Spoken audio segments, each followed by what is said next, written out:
संस्कृति, ये कल्चर बदलेगा। ये बंगाल का कल्चर है या कम्युनिस्ट कल्चर था जिसको तृणमूल बंगाल ने का अपना लिया? कल्चर कभी ऐसा नहीं रहा। बंगाल ने विश्व को अनेक प्रकार की बड़ी बड़ी उपलब्धियां भेंट दी है, भारत को भी दी है। ये बंगाल की संस्कृति नहीं है, एक राजनीतिक कल्चर विगत 30-35 सालों के अंदर बना है।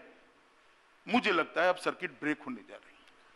तो रैलियों में केवल जय श्री राम बोलते हैं या जय बांग्ला भी बोलते हैं? हम तो जो जनता चाहती है वो सभी बोलते हैं। क्या क्या चाहती है जनता, आज बता दीजिए। देखिए, ऐसा है कि अब दीदी नहीं है बोलने में मुझे दिक्कत नहीं है, चिढ़ेगी नहीं। टीवी पर मुझे तो मालूम नहीं है वो जय श्री राम के नाम से क्यों चिढ़ती है इतना।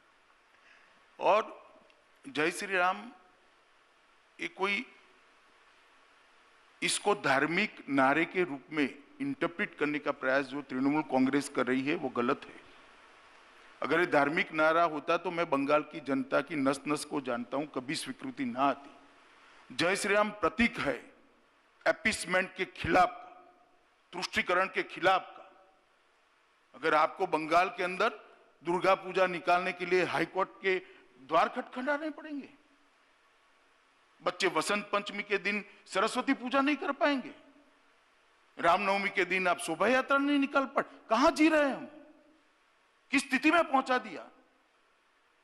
और ये जय श्री राम का नारा जो आक्रोश के साथ सुनाई पड़ता है, वो आक्रोश ममता बनर्जी की सरकार की तुष्टीकरण की, एपीसमेंट की, वोट बैंक की राजनीति की जो इंतहा हो गई, एक लिमिट आ गई है, इसके खिलाफ।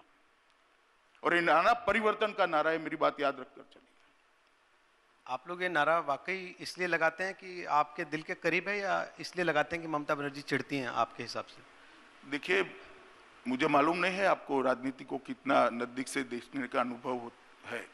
नारे तभी बनते हैं जब जनता इसको स्वीकार करती है, चाहे वो वंदे मातरम का हो, चाहे इंकलाब जिंदाबाद का हो, चाहे भारत माता की जय का हो, चाहे जय श्री राम हो। जनता जब इसको स्वीकारती है तभी नारे जनता के नारे बनते हैं, वरना नेता बोलते रहते हैं। लेकिन जय श्री राम तो इस देश की संस्कृति का नारा है ना सर, वो चुनाव का नारा तो नहीं है कभी भी। नहीं, चुनाव और चुनाव में लग रहा है भाई, चुनाव और संस्कृति को क्यों आप अलग करते हो? संस्कृति हमारा चुनाव का मुद्दा है, हमारा चुनावी मुद्दा ही बंगाल का कल्चर है, एक प्रमुख मुद्दा है। क्यों अलग कर रहे हो आप इसको? क्या चुनाव सिर्फ इकोनॉमिक इश्यू पर लड़े जाएंगे, सिर्फ राजनीतिक इश्यू पर लड़े जाएंगे, कि सिर्फ सुरक्षा के मुद्दे पर लड़े जाएंगे? संस्कृति समाज जीवन का एक महत्वपूर्ण अंग है। तो इसका मतलब वो सही कह रही हैं कि आप जानबूझ के धार्मिक और अरे भाई, पहले भावनात्मक